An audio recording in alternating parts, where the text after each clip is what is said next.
नमस्ते, प्रगतीज kitchen रेसिपीमध्ये मी प्रगती तुमचं खूप खूप स्वागत करते। आज आपण करणार आहोत अगदी मार्केट स्टाईल अशी गजक।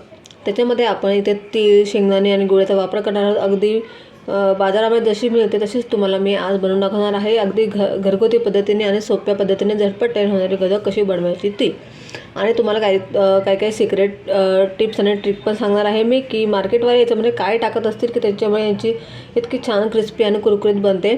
तर आपण ही पूर्ण रेसिपी तुम्ही नक्की बघा, स्किप करू नका, म्हणजे तुम्हाला पूर्ण प्रोसेस कळेल।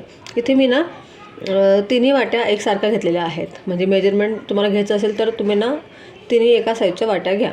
इथे मी 1 वाटी तीळ घेतलेली आहे, 1 वाटी शेंगदाणे घेतलेले आहेत आणि त्याच वाटीने मी 1 वाटी फुल भरून गूळ घेतलेला आहे। ठीक आहे, गूळ तुम्हाला किसून घ्यायचा आहे। किसून गूळ घेतला म्हणजे कसं आपल्याला प्रोसेस करताना पुढे जड जाणार नाही म्हणून। आता आपण तीळ आणि शेंगदाणे भाजून घेऊया। आता इथे मी एक कढई ठेवलेली आहे। कढईमध्ये आपण पहिल्यांदा तीळ छान भाजून घ्यायचे आहे, म्हणजे तीळ फुटूस तोपर्यंत आपल्याला भाजायचे आहे। तीळमध्ये असा फुटण्यासारखा आवाज आला पाहिजे, तेव्हाच ती तीळ आपली भाजलेली असं समजायचं आहे। गॅसची फ्लेम आपल्याला लो टू मिडियम ठेवायची आहे आणि त्याच्यावरती आपल्याला तीळ छान भाजून घ्यायचे आहे।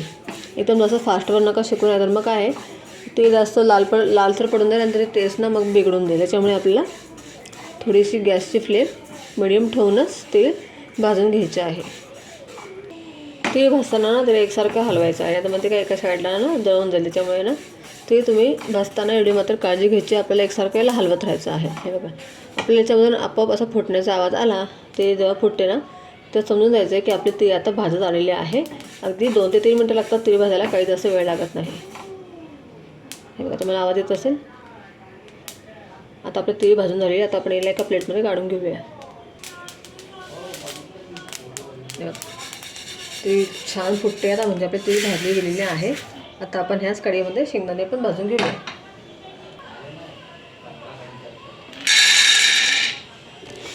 शेंगदाण्याला पण आपल्याला मीडियम फ्लेमवरती छान भाजून घ्यायचे आहेत एकसारखे। बघा, ते शेंगदाणे अगदी एकसारखे कलरचे तोपर्यंत मी शेकून घेतलेला आहे। गॅसची फ्लेम मी एकदम लो टू मिडियम ठेवलेली आहे आणि मग शेंगदाणे भाजून घेतलेले आहे। त्याच्यामुळे काय होईल, शेंगदाणे अगदी आतपर्यंत छान भाजले जातील आणि जेव्हा आपण त्याची चिक्की बनवू ना तेव्हा ती अगदी गजक एकदम मस्त लागेल। त्याच्यामुळे तुम्ही शेंगदाणे आणि तीळ एकदम भाजताना व्यवस्थित भाजा। आता शेंगदाणे पण आपण एका ताटामध्ये काढून घेऊया आणि याला थंड होऊ देऊया। थंड होईपर्यंत आपल्याला काय करायचं, त्याच्यावरती आपण गजक बनवायला टाकणार आहात तोपर्यंत आपल्याला त्या भांड्याला किंवा त्या प्लॅटफॉर्मला आपल्याला तूप लावून घ्यायचं आहे। म्हणजे आपल्याला लगेचच झाल्यानंतर लगेच आपल्याला ते ट्रान्सफर करावं लागेल याच्यावरती, तर जास्त वेळ आपल्याला राहणार नाही। त्याच्यामुळे आपल्याला पटकन याला तूप लावून घ्यायचं आहे। आता मी याला थोडंसं तूप लावून घेते असं, म्हणजे खाली चिपकणार पण नाही आणि अगदी सहज आपली गजक निघेल। बघा, अशा प्रकारे मी पूर्ण ह्या मोठ्या अशा पोळपाटला तूप लावून घेतलेला आहे। आता आपण एका कपड्यामध्ये, किचन टॉवेलमध्ये किंवा एका कपड्यामध्ये स्वच्छ आपल्या शेंगदाण्याचे साल काढून घ्यायचं आहे। शेंगदाण्याला पूर्ण असं बंद करून आपण याला असे याचे पूर्ण व्यवस्थित साल काढून घ्यायचे आहेत। अशा प्रकारे एकदम व्यवस्थित शेंगदाण्याचे साल पण निघतं आणि आपल्याला जास्त मेहनत पण लागत नाही। ही ट्रिक एकदम मस्त भारी आहे, तुम्ही नक्की करून बघा की तुम्ही कशा पद्धतीने साल काढतात ते पण मला सांगा कमेंट्स करून नक्की। हे बघा, बऱ्यापैकी दाण्यांचे आपले साल निघालेले आहेत। कुठे मोठे राहिले तर काही हरकत नाही। ठीक आहे, आता आपण याच्यातले थोडेसे शेंगदाणे असे अख्खे काढून घेऊया। आता ते कसं काढता लागेल ते तुम्हाला मी नंतर सांगेलच। ठीक आहे, आणि तीळमधली सुद्धा आपण थोडीशी तीळ काढून घेऊया, म्हणजे साधारण 1 ते 2 चमचे, जास्त नाही काढायची। ठीक आहे, आता आपल्याला काय करायचं आहे, सगळ्यात पहिले आपण मिक्सरचं भांडं घेऊया। याच्यामध्ये आपण शेंगदाणे ना एकदम पल्स मोडला, जास्त बारीक पण नाही तुम्हाला करायचे, थोडेसे अगदी दरदरे असे राहू द्यायचे आहेत। जसे गजकमध्ये असतात तशा पद्धतीने आपल्याला ठेवायचे आहेत। ठीक आहे, आता आपण हे करून घेऊया। बघा, अशा प्रकारे मी जाडे बारीक करून घेतलेले आहेत, तुम्ही पाहू शकता। थोडे इथे याच्यामध्ये बारीक पण दिसत आहे आणि थोडे जाडे पण दिसत आहेत। अशा पद्धतीने तुम्हाला सुद्धा याची पावडर बनवून घ्यायची आहे। ठीक आहे, आता आपण ती पण अशा पद्धतीने थोडीशी जाडी आणि बारीक करून घेऊया।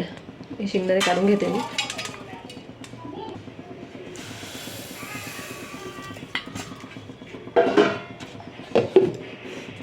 हे बघा, तीसुद्धा मी जाडी भरडी अशी वाटून घेतलेली आहे. हे बघा, जास्त बारीक पण नाही आहे आणि जास्त जाडी पण नाही आहे. अशा पद्धतीने तुम्हाला करून घ्यायची आहे. म्हणजे याची टेस्ट ना अगदी छान लागते आपण जेव्हा गजक करतो ना तेव्हा.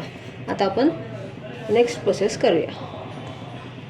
आता आपण हे शेंगदाणे याच्यामध्ये हे तीसुद्धा मिक्स करून देऊया.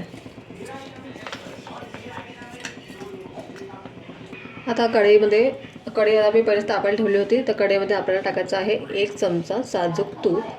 तुपामुळे ना आपल्या गजकला अगदी छान वरतून शाईन येईल. जसं आपल्याला मार्केटमध्ये दिसतं ना वरती शाईन आणि अगदी क्रिस्पी, त्याप्रमाणे अगदी आपली पण गजक दिसणार आहे. तूप थोडं वितळले की आपण याच्यामध्ये गूळ टाकणार आहोत. तर इथे मी फुल वाटी भरून गूळ घेतलेला होता. ठीक आहे, आता आपल्याला याला वितळून घ्यायचं आहे छान. आणि तुम्हाला मी दाखवेल की तुम्हाला याची कन्सिस्टन्सी कशी ठेवायची आहे, म्हणजे त्याच्यामुळे तुमची गजक अगदी क्रिस्पी कुरकुरीत बनेल. त्याच्यामुळे व्हिडिओ तुम्ही पूर्ण बघा. हे बघा, आपण गूळ वितळतो आहे आपला. आता आपण याच्यामध्ये टाकणार आहोत 2 टेबलस्पून पाणी आणि आपल्याला याला छान होऊ द्यायचं आहे गुळाला. आता हा देशी गूळ असल्या कारणाने तुम्हाला खूप असं काळपट दिसतं आहे. तर हा गूळ देशी आहे म्हणून. ठीक आहे, आता तुम्हाला मी सांगते की तुम्हाला कितपत हा पाक करायचा आहे. आता त्याच्यामध्येच ना मी ना अर्धा चमचा जायफळ आणि वेलदोड्याची पावडर टाकणार आहे. याच्यामुळे छान फ्लेवर येणार आहे आपल्या गजकला. बघा, आता आपल्या गुळाला अगदी मस्त उकळी आलेली आहे आणि बघा असं वरती फेस येतो आहे, तुम्ही पाहू शकता. आता आपल्याला याला चेक करायचं आहे की आपला पाक रेडी झालेला आहे की नाही. तर आता आपण अशा एका वाटीमध्ये पाणी घ्यायचं आहे आणि याच्यामध्ये आपण चेक करूया की आपला पाक हा रेडी झालेला आहे की नाही. ठीक आहे, आता मी त्यामध्ये टाकून बघते. असं टाकायचं. अजून झालेलं नाही आहे, म्हणजे आपल्याला याला अजून होऊ द्यायचं आहे.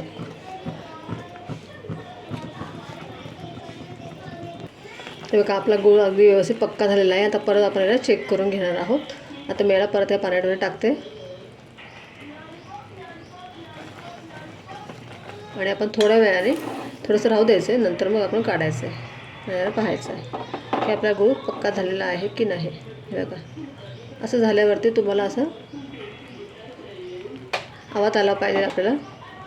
हे बघा, आला आवाज. असं तुम्हाला स्टीलच्या भांड्यामध्ये असा आवाज आला पाहिजे, म्हणजे आपला पाक पक्का झालेला आहे असं तुम्हाला समजून जाईल. ठीक आहे, आता माझा हा पाक पक्का झालेला आहे. आता आपण इथे टाकणार आहोत एक सिक्रेट इन्ग्रेडियंट्स जे प्रत्येक मार्केटवाले टाकतात आणि त्याच्यामुळे त्यांची गजक अगदी छान बनते.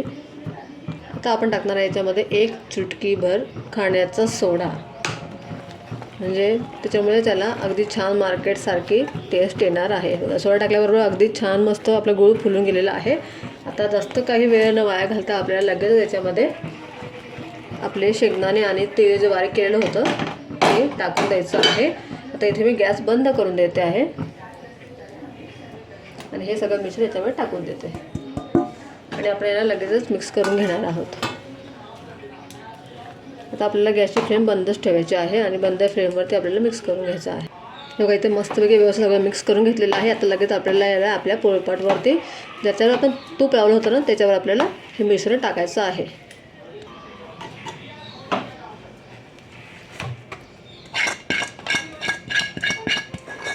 संपूर्ण मिश्रण आपल्याला आपल्या ह्या प्लॅटफॉर्मवर टाकून घ्यायचं आहे. ते पुढे आपण काढून घेऊया.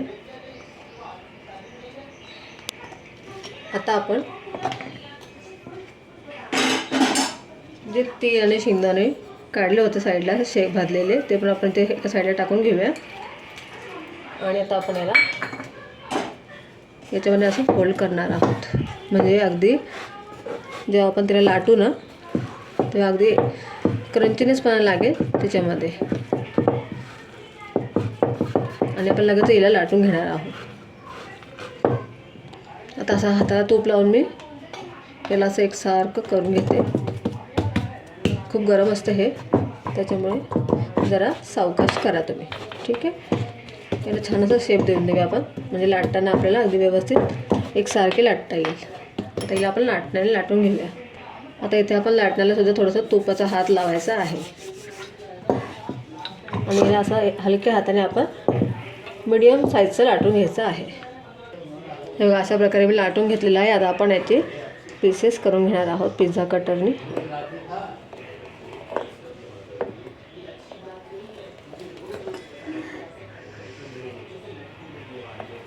पहिले मी चौकोन आकार असा काढून घेते. एकसारखे असे मार्केटसारखे आपण याचे पीसेस करून घेणार आहोत. अगदी खूप टेस्टी लागते ही रेसिपी. नक्की तुम्ही ही गजक अशा पद्धतीने करून बघा. खूप टेस्टी बनते. तुम्ही मार्केटची सुद्धा आणायचं विसरून जाल. अगदी घरच्या घरी अशी छान तयार होईल. आता ही खूप गरम आहे त्यामुळे तुम्ही गरम असताना हिला काढू नका. पूर्णपणे थंड होऊ द्या, मग आपण हिला काढूया. मग तुम्हाला मी दाखवते की अगदी कशी छान मार्केटसारखी बनलेली आहे ती. ठीक आहे. मग अशा पद्धतीने मी याचे पीसेस करून घेतले, कारण गरम असताना याचे पीसेस बनतील, थंड झाल्यावरती मध्ये बनत नाही एवढे. आता आपण हिला पूर्णपणे थंड होऊ देऊया. हे बघा इकडे आपल्या चिक्की तयार झालेली आहे. तुम्ही याचा आवाज ऐकू शकता, किती मस्त असं कडक आवाज येते. म्हणजे किती आपली ही गजक क्रिस्पी झालेली आहे आणि अगदी छान होते. तुम्ही याला एकदम बारीकसुद्धा वाटू शकतात. तुमचं हे अगदी तसं गजकसुद्धा बनवू शकेल, पण मी इथे थोडीशी जाडे बारीक ठेवलेली आहे, म्हणजे कसं आपल्याला खाताना दातालासुद्धा लागेल. तर अशा पद्धतीने तुम्ही बनवू शकता. बघा किती मस्त. आता तुम्हाला मी एक तोडून पण दाखवते. अगदी क्रिस्पी बनलेली आहे, अगदी सहज तुटते, तुम्ही पाहू शकताय. आणि खातानासुद्धा अगदी मस्त लागते, खूप टेस्टी लागते, झटपट बनते, काही जास्त वेळ लागत नाही. तुम्हीसुद्धा ही गजकची रेसिपी नक्की ट्राय करा आणि मार्केटसारखी गजक अशी बनवून बघा. तूप टाकल्यामुळे तुम्ही पाहू शकता की ती मस्त हिला छान असा शाईन आलेली आहे आणि अगदी मार्केटसारखीच दिसते आहे, अगदी क्रिस्पी बनलेली आहे. तर तुम्हीसुद्धा ही रेसिपी ट्राय करा. रेसिपी आवडल्यास लाईक, शेअर, सबस्क्राईब करायला विसरू नका आणि शेअर तर नक्की करा. आणि जर तुम्ही माझ्या चॅनलवरती नवीन असाल तर सबस्क्राईब करा आणि बेल आयकॉनवर क्लिक करा, म्हणजे तुम्हाला माझ्या सगळ्या रेसिपीजचं नोटिफिकेशन सगळ्यात पहिल्यांदा मिळेल. रेसिपी आवडल्यास लाईक, शेअर, सबस्क्राईब करायला विसरू नका. Bye bye.